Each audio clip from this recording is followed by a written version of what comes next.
Hello. मागचे 2-3 video बघितल्यानंतर तुमच्या सगळ्या जणांचे बरेच कमेंट्स आले की केस गळणं थांबवायचं कसं हे आम्हाला सांगा. कसं थांबवायचं? केसांची रेग्युलर केअर घ्यायला पाहिजे. आधी कशी घ्यायची? रेग्युलर ऑइलिंग करायला पाहिजे, चांगल्या पद्धतीने केस धुवायला पाहिजे, स्वच्छ ठेवायला पाहिजे. तुम्ही केस घाणेरडे ठेवताय असं माझं म्हणणं नाही आहे, पण चांगल्या पद्धतीने स्वच्छ करायचे कसे, केमिकल कमीत कमी वापरून, हे आधीच्या व्हिडिओमध्ये आलेलं आहे. पुन्हा एकदा ते दोन्ही व्हिडिओज रेफर करा. केस गळणं थांबवायचं कसं याबद्दल ह्या व्हिडिओमध्ये आपण जास्त डिस्कस करूया. पहिली गोष्ट म्हणजे केसांना होणारं डॅमेज हे मॅक्झिमम जास्तीत जास्त प्रमाणामध्ये हे एन्व्हायरमेंटल डॅमेज जास्त असतं. धूळ, केमिकल, पोल्युशन, खूप बोलले ह्याबद्दल. याने डॅमेज होतं. मग आत्ता मी गळ्यात आळ्या घातली आहे केसांची.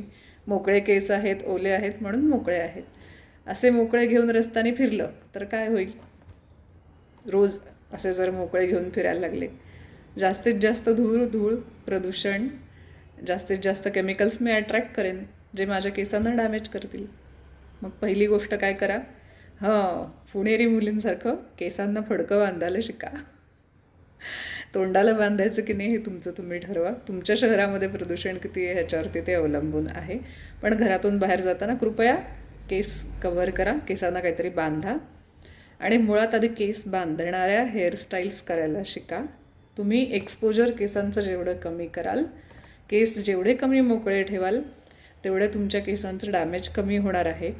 जर असे खूप मोकळे केस घेऊन तुम्ही फिरलात तर नॅचरली त्याचा जेवढा जास्त सरफेस एरिया एक्सपोज होणार आहे, तेवढा जास्त सरफेस एरिया डॅमेज होणार आहे. फोटो काढण्यापुरते मोकळे केस खूप छान दिसतात. मग ते फोटो काढण्यासाठी मोकळे ठेवायचे असतील तर आत्ता जपायला पाहिजेत. सतत मोकळे केस घेऊन तुम्ही फिरलात तर ते डॅमेज होणार आहेत. केस बांधणाऱ्या हेअरस्टाईल कुठल्या करायच्या? मी स्टायलिस्ट नाही आहे, मी नाही सांगू शकत. तुम्ही ठरवा.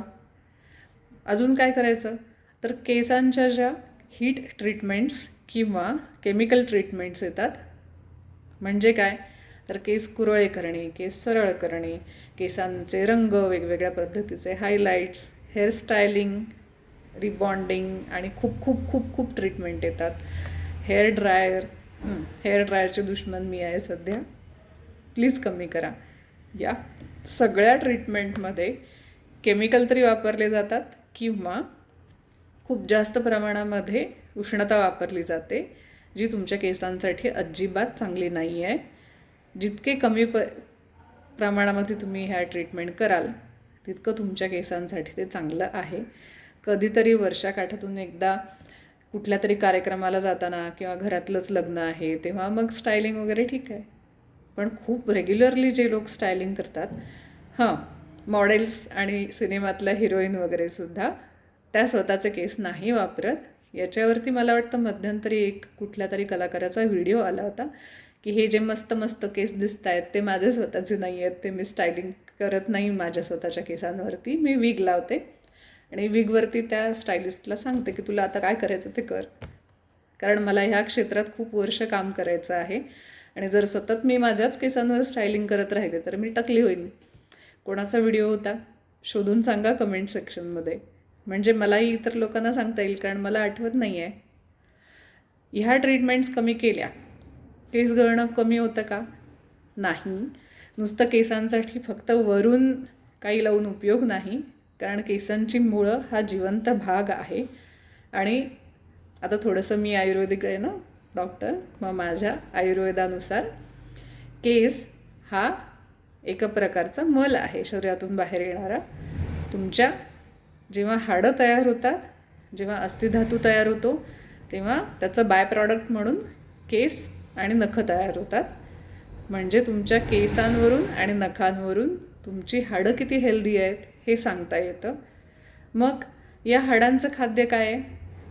सिम्पल आहे. हाडं कशाची बनलेली आहेत? Calcium, phosphorus. आणि केसांमध्ये एक गोष्ट अजून एक्स्ट्रा असते ह्याच्यासोबत. काय असते? प्रोटीन असतं एक प्रकारचं. म्हणजे जर केसांना त्यांचं खाद्य मिळालं, हाडांना त्यांचं खाद्य मिळालं, तर चांगल्या पद्धतीचे केस तयार होणार आहेत. केस एकदा गळले की परत येत नाहीत असं होत नाही की नाही. किंवा जन्मापासून आत्तापर्यंत तेच केस माझ्या डोक्यावर आहेत असं नाही होत. दर 3 वर्षांनी तुमचा केस गळतो आहे आणि त्या जागी नवीन केस तयार होतो आहे. या केसांच्या फेजेसबद्दल आपण पुढच्या व्हिडिओमध्ये बोलूयात. सोप्या पद्धतीने डायग्रॅम्स काढून मी समजावून सांगेन. आत्ता फक्त केस गळतीवर बोलूयात. मग केसांचं खाद्य मिळायला पाहिजे. म्हणजे सध्या जे खूप ट्रेंडिंग आहे की नाही प्राण्यांपासून आलेलं मी काही घेणार नाही आहे, मग बसा, मग केस गळणार आहेत तुमचे.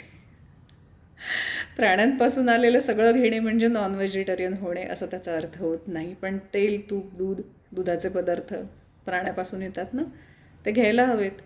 जर तुमचं शरीर स्निग्धता गमावून बसलं, तुमचा वातधातू वाढला, तर तुमचे केस गळणार आहेत. जर तुमच्या शरीरामध्ये प्रोटीनची कमतरता झाली तरीसुद्धा तुमचे केस गळणार आहेत. किती प्रोटीन पाहिजे? तुमच्या जेवढं वजन आहे किलोग्रॅममध्ये, तेवढं ग्रॅममध्ये रोज प्रोटीन पाहिजे. म्हणजे समजा माझं वजन असेल 80 किलो, तर मला रोज 80 ग्रॅम डाळ खायला पाहिजे. डाळ हे बेसिक प्रोटीन आहे. खरं तर ह्यात व्हरायटी आणायला पाहिजे. म्हणजे कडधान्य खायला पाहिजे, मांसाहारी पदार्थ खायला पाहिजे, जे पचायला सोपे असतील असे, नाहीतर मग पचायला सोपे ते करून घ्यायला पाहिजे. याबद्दल पुन्हा बोलूयात. आणखी काय खायला पाहिजे? तूप खायला पाहिजे. म्हणतात ना, तूप खाल्ल्याशिवाय रूप येत नाही. ते काही खोटं नाही आहे. तूप काय असतं? तर आपण दुधावरती 3, 4, 5 प्रोसेस करून, म्हणजे दुधाचं दही, दह्याचं ताक, ताकाला साईड प्रॉडक्ट लोणी कडवल्यानंतर तूप, असे खूप प्रोसेस करून काढलेलं त्याचं एक प्रॉडक्ट आहे तूप. तसंच शरीरामधलं खूप प्रोसेसिंगने तयार होणारं प्रॉडक्ट आहे ओज धातू. हा ओज धातू ज्यांचा कमी झालेला असतो, ओज हा खरं धातू नाही, पण आत्ता तुमच्याशी बोलण्यापुरतं, की आपल्या शरीरामध्ये 7 धातू आहेत. त्याचा जो एंड प्रॉडक्ट आहे ओज, हा ज्यांचा कमी झालेला असतो त्यांचे पण केस निष्प्राण निर्जीव दिसतात. मग तूप जर तुम्ही खाल्लं तर ह्या ओज धातूला सपोर्ट व्हायला मदत होते, म्हणून पण तुमचे केस चांगले होतात. प्रोटीन झाले. मायक्रोन्यूट्रिएंटसाठी काय खाऊयात? मायक्रोन्यूट्रिएंटसाठी तेच सिग्नल कलरच्या सगळ्या भाज्या. सिग्नल कलर म्हणजे काय? तर आपण सिग्नलवर थांबलो आहे असं इमॅजिन करा. कुठले 3 रंग आहेत? लाल, पिवळा, हिरवा.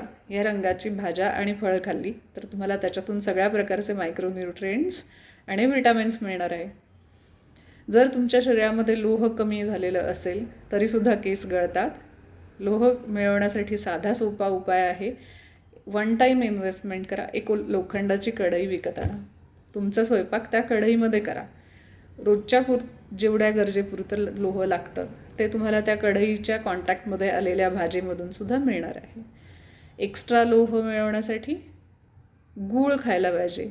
गुळामध्ये चांगल्या पद्धतीचं लोह इन्क्लुडेड असतं, जे आपल्या डाएटमध्ये इन्क्लूड केलं तर अतिशय चांगलं गोष्ट आहे.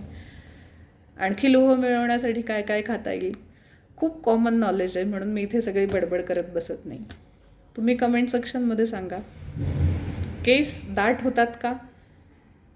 दाट म्हणजे संख्येने वाढणं शक्य नाही, कारण आपण जेव्हा जन्माला येतो तेव्हाच आपल्या केसांची संख्या ठरलेली असते.